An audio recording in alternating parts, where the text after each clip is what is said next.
Bonjour à tous, très heureux de vous retrouver. School TV Le Mag, 30 minutes, vous le savez, concernant la scolarité de vos enfants. À chaque fois, une initiative sur le plan local ou national, toujours avec Alix Nguyen. Salut Alix. Salut. Et on est reparti, voici le sommaire de ce tout nouveau mag.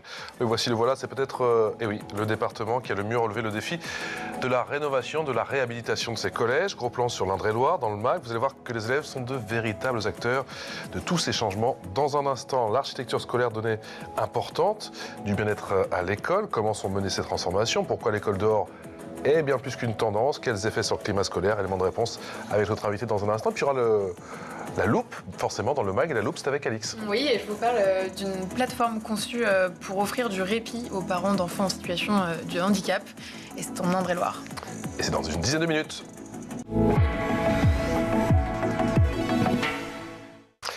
Judicaël Osmond, bonjour. Bonjour. Comment allez-vous? Très bien. Merci d'avoir accepté notre invitation, d'avoir bravé les fameux embouteillages parisiens, qui est peut-être un peu moins chez vous. Un petit peu moins. C'est un peu plus fluide, il me semble. En Tourette, c'est plus fluide, il me semble. C'est plus fluide. Vice-président d'Indre-et-Loire, chargé des collèges, de la politique éducative et de la jeunesse.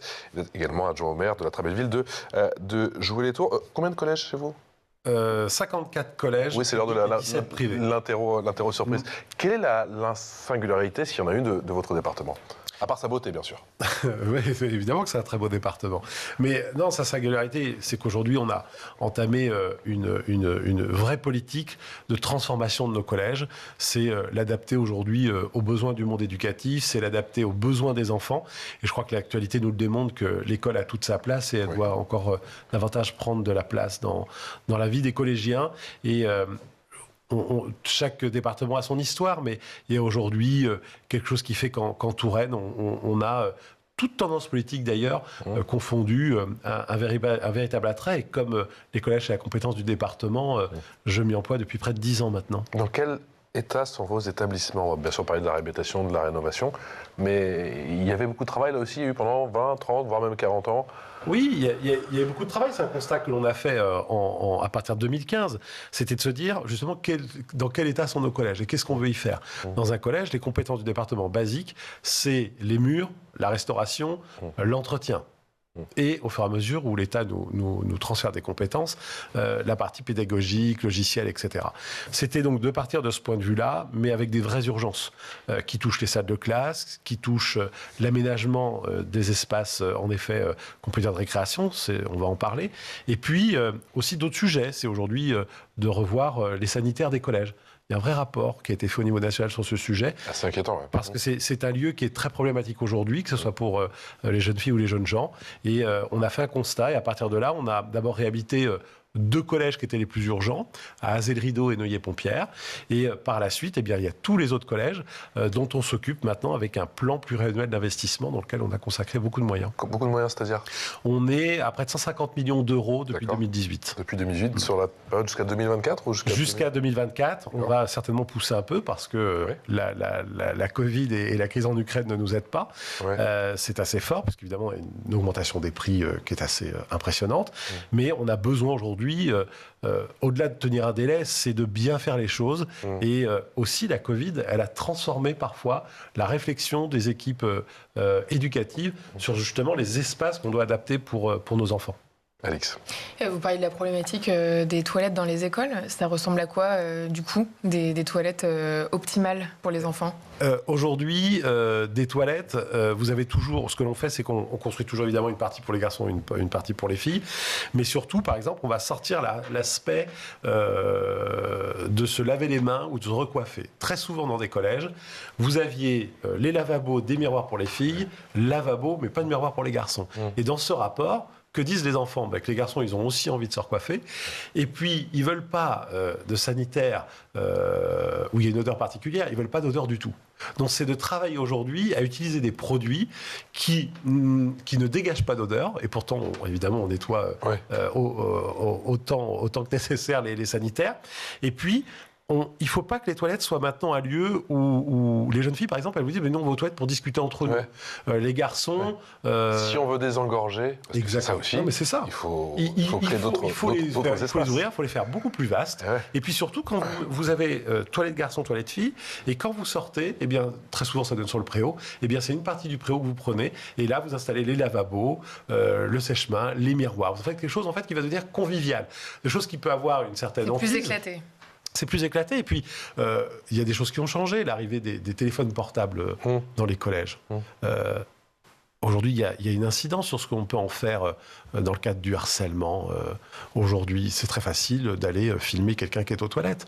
Donc, c'est toutes ces questions que, dans ce rapport, qui maintenant a quelques années, a mis ces choses en évidence. Et nous, on s'efforce aujourd'hui de reconstruire, de faire en sorte, alors c'est très basique, ça peut faire sourire, mais en tout cas, que nulle part on puisse faire passer un téléphone, ni au-dessus, ni en dessous de la porte. Donc, c'est des choses comme ça qui fait que les élèves vont oser, je dirais, aller aux toilettes. On a aujourd'hui des élèves qui n'allaient pas aux toilettes de la journée parce qu'ils avaient peur, justement, d'avoir un problème, d'être harcelés, d'être filmés, etc. Donc, c'est des sujets aujourd'hui qui sont importants. Et là où, aujourd'hui, avec tout ce qui se passe avec notre jeunesse, et notamment dans les collèges, je crois que l'actualité est malheureusement très lourde avec cela, on doit travailler là-dessus et on continue de le faire. Mais il y a 54 collèges publics, donc c'est très long. Ce que je trouve vraiment intéressant dans votre démarche, et vous avez été effectivement récompensé, vous avez d'excellents retours, c'est que toute cette réflexion, elle est menée pour, mais aussi avec les élèves. Bien sûr.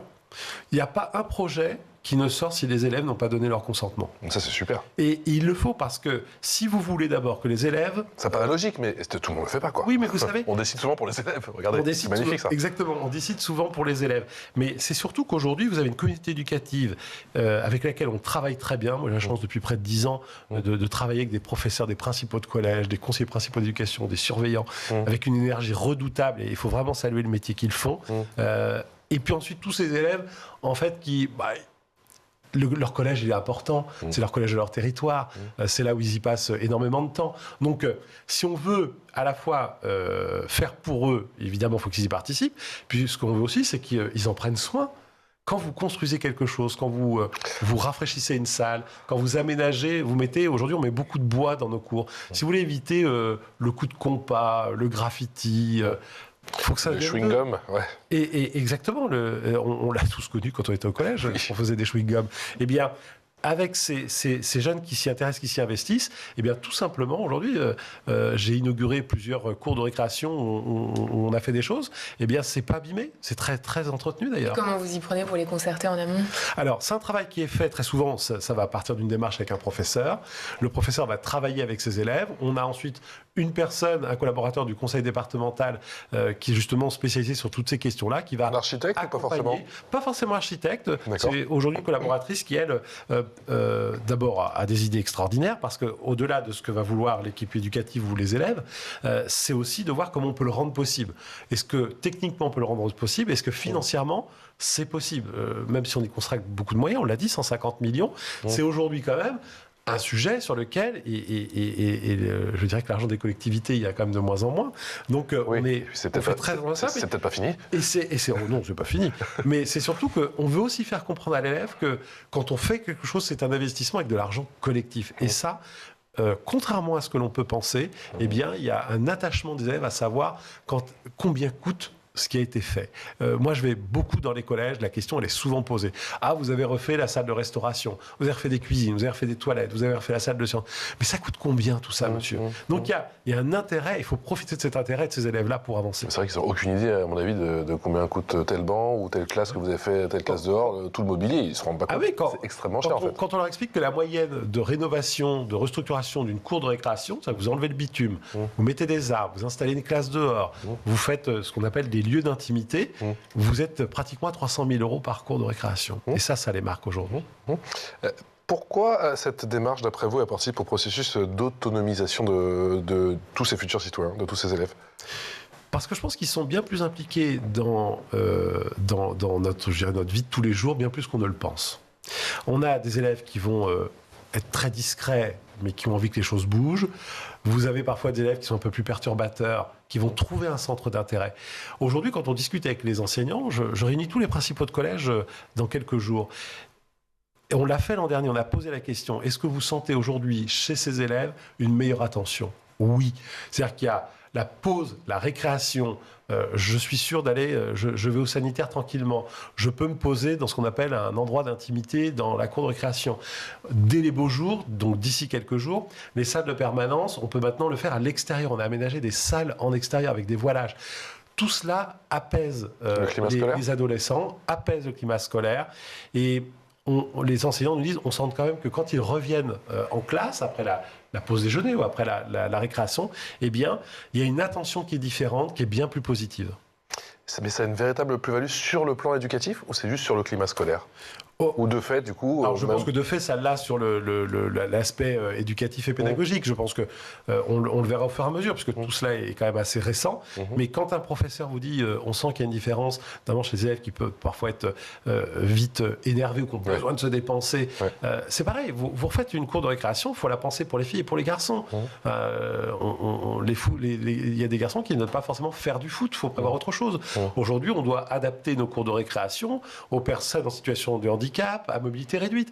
Quand aujourd'hui vous installez, on le voit peut-être sur les diapos, mais quand vous installez une table à l'extérieur, le banc ne fait pas toute la longueur de la table puisqu'on doit pouvoir y placer un fauteuil. Ça aussi, c'est un intérêt. C'est-à-dire que les collégiens aujourd'hui, ils veulent que quand une personne dans leur classe est en situation de handicap, qu'elle n'ait aucune différence. Et il y a bien des sujets sur lesquels on travaille là-dessus, et aujourd'hui, c'est important. Judy Kehl-Haussmann, qu'est-ce qu'un territoriador ?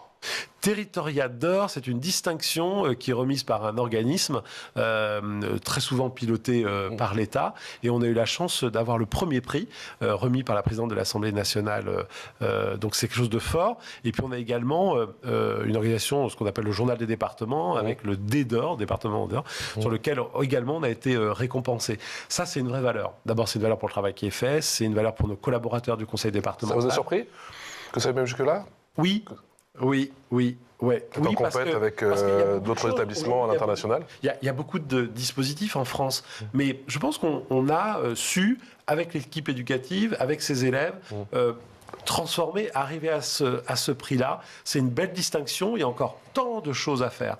Le mandat d'un élu, on dit que c'est long, mais c'est quand même très court. C'est court, il y a ça beaucoup passe de vite, choses à faire, puis surtout, comme on le dit, on a voté le budget du département il y a quelques jours, c'est que tant qu'on en a les moyens, il faut le faire. Faire classe dehors, est-ce que c'est plus qu'une tendance pour vous ? Je pense qu'il y a une aspiration à la fois des enseignants et des élèves, d'abord parce que c'est original. Quand on a des cours de récréation qui s'y prêtent avec des arbres, c'est extraordinaire, sinon on installe des voilages. Moi, je l'ai vu autant dans la métropole de Tours que dans la partie rurale du département. Les élèves s'amusent à s'installer dehors. Mais à quel moment on aurait pensé qu'un enseignant puisse faire un cours dehors ou encore une salle de permanence ? La salle de permanence, c'est toujours quelque chose qui est... Il y a beaucoup de monde, il peut y avoir du bruit, puisque c'était au CEDI où c'est plus silencieux, c'est ce qu'on appelle les salles d'études. Et aujourd'hui, vous allez dehors, et en fait, ils sont hyper silencieux, ils travaillent bien mieux dehors, et c'est assez flagrant. Et au début, justement, les professeurs étaient plutôt réticents, ou ils ont assez rapidement vu justement la plus-value de ce type de dispositif, classe dehors ? Ils en ont vite vu la plus-value, et puis quand notre collaboratrice, elle leur propose d'intervenir sur ces sujets-là, de dire voilà, vous avez une cour de récréation, on pourrait peut-être y mettre quelques tables, tout de suite, il y a une réaction. Si le professeur n'est pas d'accord, on ne le fait pas, parce qu'on ne va pas dépenser des données publiques pour quelque chose qui ne sera pas utilisé par les enseignants, c'est pas possible. Quel est le rôle des parents dans la mise en œuvre de vos initiatives ? Alors, les parents, ils sont, je dirais, peut-être un peu spectateurs, mais les retours que l'on peut avoir, alors je vois beaucoup moins les parents des élèves que les élèves ou les professeurs, mais quand je rencontre les associations de parents d'élèves, on a ce retour, dis donc, vous en mettez des moyens, alors il y a toujours autre chose que l'on pourrait faire à la place d'eux, vous savez, c'est très français. Mais aujourd'hui, on a plutôt un bon retour des parents, je pense qu'ils sont plutôt spectateurs de la chose. Il y a des échanges qui sont faits au cours des conseils d'administration dans lesquels vous avez des parents d'élèves qui siègent. Ça peut être abordé à ce niveau-là, mais ce n'est pas forcément les plus consultés. J'ai cru comprendre que la sécurité et la surveillance faisaient partie de vos priorités. Justement, tous ces changements dont vous venez nous parler, Judy Kehl-Haussmann, participent justement à une meilleure sécurité, une meilleure surveillance ? Alors, c'est très compliqué parce que la sécurité, c'est l'État. La surveillance des élèves, c'est l'éducation nationale, donc c'est sous l'autorité du directeur académique. Nous, aujourd'hui, on doit mettre les moyens nécessaires aujourd'hui pour sécuriser nos établissements, avec les moyens que nous avons, moyens financiers.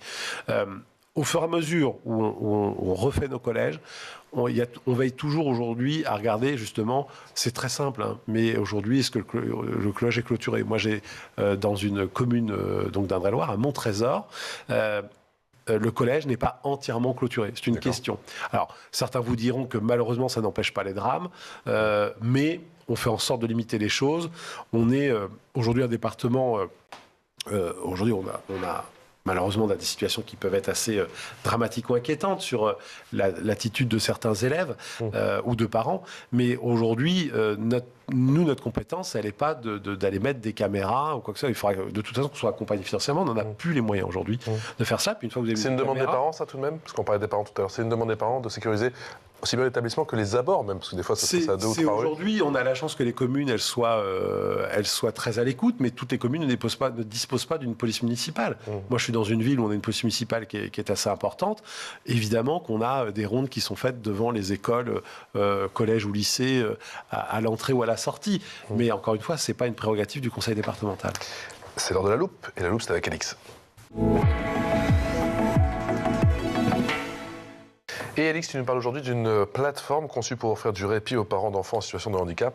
Et c'est en Indre-et-Loire, bien évidemment. Oui, et les enfants porteurs de maladies chroniques sont aussi concernés. Cette plateforme numérique solidaire s'appelle Handipause. Elle a été pensée par l'association Enfance et Pluriel en janvier 2024. L'objectif est de permettre aux parents de s'accorder un moment de répit, de détente, en confiant leur enfant à des bénévoles formés à l'accompagnement du handicap. Il peut s'agir de bénévoles étudiants, professionnels du secteur sanitaire ou médico-social. Ils sont qualifiés pour accompagner des enfants et adolescents entre 2 et 17 ans. En Indre-et-Loire, 3000 enfants ont un dossier à la maison départementale pour les personnes handicapées. Le processus est assez simple. Les parents s'inscrivent, renseignent les informations concernant leur enfant. Une fois le profil de l'enfant validé par l'équipe, les parents ont la possibilité de réserver une pause pour qu'un binôme de bénévoles vienne s'occuper de leur enfant à domicile. Chaque binôme est composé d'au moins un profil chevronné. Les parents peuvent alors profiter d'un répit d'une durée de 3 heures. On écoute Sonia Pareux, chargée de mission et développement à l'association Enfance et Pluriel. Pourquoi on a créé Handipause ? Parce que dans notre métier, dans le service dans lequel nous travaillons, le pôle ressources handicap, on favorise l'inclusion d'enfants avec des difficultés dans les structures de droit commun comme les crèches, les centres de loisirs. Et c'est vrai que beaucoup de familles expriment parfois qu'avoir un enfant en situation de handicap, ça prend beaucoup de temps. Il y a beaucoup de rendez-vous et qu'elles n'ont plus de temps pour elles, pour souffler, avoir du temps pour faire autre chose, tout simplement aller boire un café avec une amie. Et donc, ce besoin d'avoir du répit à leur domicile. L'association espère atteindre la barre des 350 bénévoles. Pour l'heure, 160 sont inscrits et 30 dossiers de familles ont été validés. Sonia évoque le manque d'infrastructures. Les familles n'ont d'autre choix que de se tourner vers des associations si elles veulent être accompagnées comme il se doit. Aujourd'hui, alors je ne vais pas me débarrasser du sujet, mais c'est une compétence de l'État, mais c'est une vraie difficulté parce que du moment où vous touchez à la situation de handicap d'un enfant, personne ne peut vous dire que ça ne le concerne pas. Aujourd'hui, il y a un manque cruel de place, il y a un manque cruel aujourd'hui de collaborateurs de l'éducation nationale pour accompagner ces enfants. Nous, dans la ville où je suis élu, on a plusieurs collèges, et un collège avait toute une partie de locaux qui n'étaient pas occupés. Et bien, le conseil départemental, en accord avec le maire de la commune, eh bien, nous avons permis l'installation d'une association qui se consacre à des enfants atteints de troubles autistiques. Vous voyez, c'est un pas. L'État, pour tout vous dire, ça a coûté 200 000 € en rénovation, 100 000 € mis par l'État, 100 000 € par le conseil départemental. Et aujourd'hui, cette structure, elle permet d'accueillir des enfants. Ce n'est pas des situations, c'est pas une situation qui peut être définitive, mais on fait en sorte que quand des enfants ne peuvent pas être, en effet, comme le dit très bien votre reportage, c'est que du moment où des enfants ne peuvent pas être pris en charge, et alors qu'on estime qu'ils pourraient très bien être aujourd'hui mis dans une salle de classe, cette fameuse inclusion scolaire, eh bien ces structures, elles sont aujourd'hui importantes. Il y a beaucoup d'associations qui naissent. Il faut les accompagner. Nous, on l'a fait, on est très attentifs à cela avec la présidente du département, Nadège Arnaud, parce que encore une fois, on ne peut pas rester insensible à ces sujets-là. On a aujourd'hui des enfants qui ont besoin d'être accompagnés, des parents qui ont besoin d'être soulagés. On a aujourd'hui besoin d'accompagner ces parents, et quand les parents savent qu'ils peuvent confier leurs enfants, soit évidemment à une classe éducation nationale ou dans une association, c'est aussi un moment de respiration pour ces parents, et je pense que c'est important. Et au niveau du recrutement, c'est toujours le casse-tête ? Alors, comme partout ? C'est très compliqué parce qu'aujourd'hui, c'est des postes qui sont en souffrance, postes pénuriques, donc c'est très très compliqué. des élèves plus investis. Je lisais votre rapport dans les projets, car voit le résultat des concertations. Moi, c'est vrai que ce qui m'a étonné en lisant effectivement, vous m'aviez donné effectivement tout un fichier très intéressant sur les résultats de votre politique, notamment concernant la rénovation donc des collèges.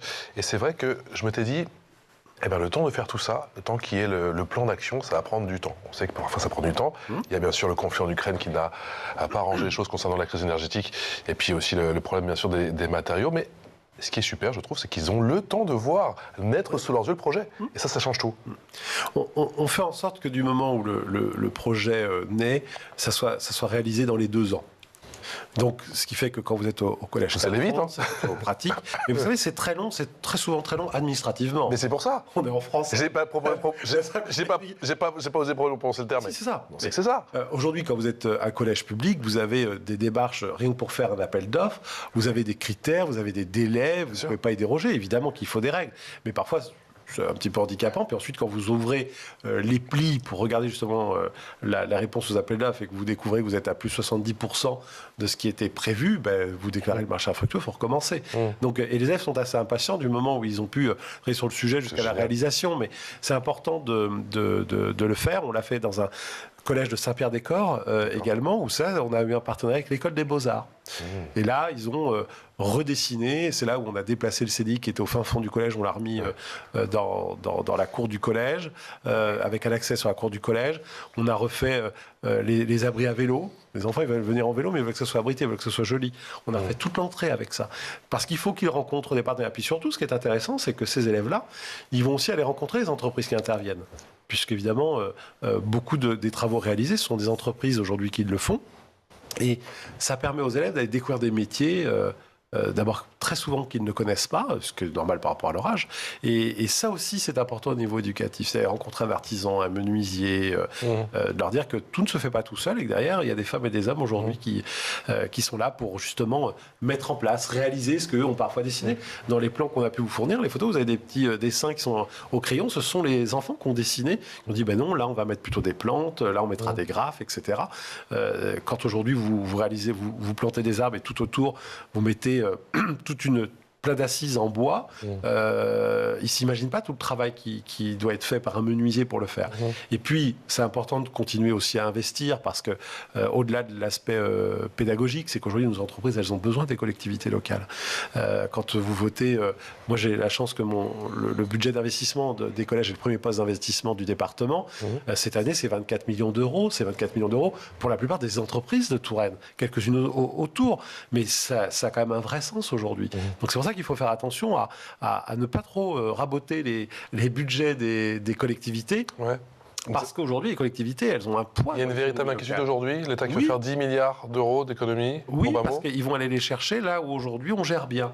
Le problème en France, c'est que quand vous gérez bien, c'est là où on vient taper chez vous. Oui, parce que vous avez de l'argent. On l'a connu il y a quelques années au sein des bailleurs sociaux, soi-disant qu'il y avait des trésors de guerre, on a fait le maximum pour leur reprendre de l'argent, ou aider à moins financer les collectivités depuis des années, toute tendance politique. Et là, on sent que le gouvernement veut en effet mettre un coup de rabot supplémentaire, simplement.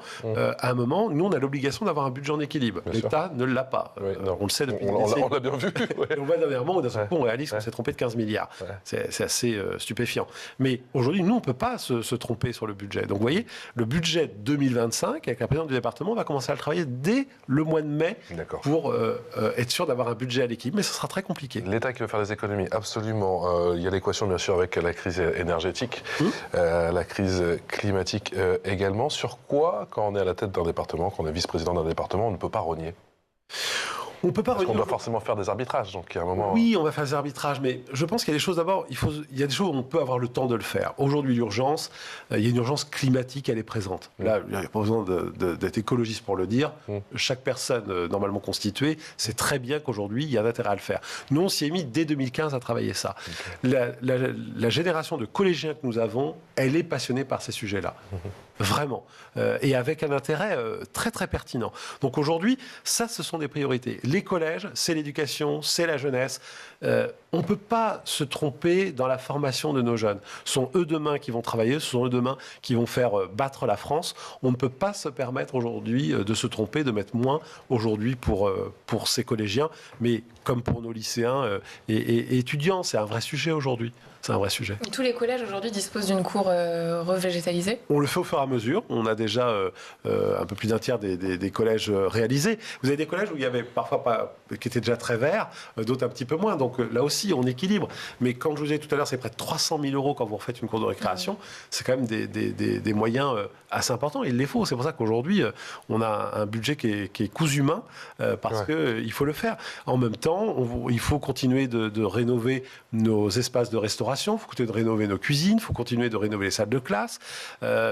Quand l'État vous annonce des classes par groupe à la rentrée, vous faites comment dans un collège où vous manquez de place pour avoir des salles supplémentaires? Il va falloir dans des délais très courts, là aussi. On n'a aucune visibilité sur le coût que va avoir cette réforme dans les collèges. Parce que ça, c'est de la compétence du département de faire en sorte d'aménager les salles de classe pour que ça soit prêt au mois de septembre. Nous, on ne le sait pas. Quel est votre regard sur l'événement JO Paris 2024 et est-ce que l'Indre-et-Loire va pouvoir profiter de l'aspiration?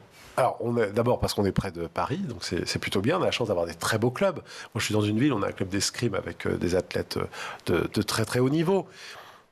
Mais les jeunes, les collégiens, vous avez l'impression qu'ils ont là cette symbolique? Je ne sais pas s'ils ont cette symbolique et je pense que ça va peut-être arriver un petit peu en dernière minute. Ouais, au moment où ce sera chez nous. Au moment où ça aura commencé. Aujourd'hui, les enfants qui sont dans des clubs sportifs, on le sent parce que, évidemment, c'est des choses dont on parle. Le département mène des actions pour aussi, évidemment, valoriser ça. Et puis, en Indre-et-Loire, on a mis en place, là, ça sera la 3e année, un budget participatif. C'est-à-dire qu'aujourd'hui, vous avez une enveloppe où les citoyens, donc il y a les moins de 18 ans et les plus de 18 ans, peuvent déposer des projets. Ce sont les citoyens qui votent. Et cette année, eh bien, on met des moyens supplémentaires, plusieurs millions d'euros, qui sont mis spécifiquement pour les collégiens. C'est-à-dire qu'au-delà de ce que le département fait sur son enveloppe collège, il y a une enveloppe budget participatif qui sera dédiée à cela. Évidemment, il y a beaucoup de projets qui sortent autour du sport. Je pense que les JO n'y sont pas pour rien. Merci infiniment d'avoir été avec nous aujourd'hui. Merci à vous. Michael Osmond, effectivement vice-président du très beau département d'Indre-et-Loire, qui est juste à côté de nous, effectivement. Allez faire un petit tour du côté de jouer les tours. Jouer les tours. Jouer les tours. On fait la promo de jouer les tours. Voilà, on fait ça. Alix, à demain. On se retrouve très vite pour un nouveau numéro de School TV Le Mag.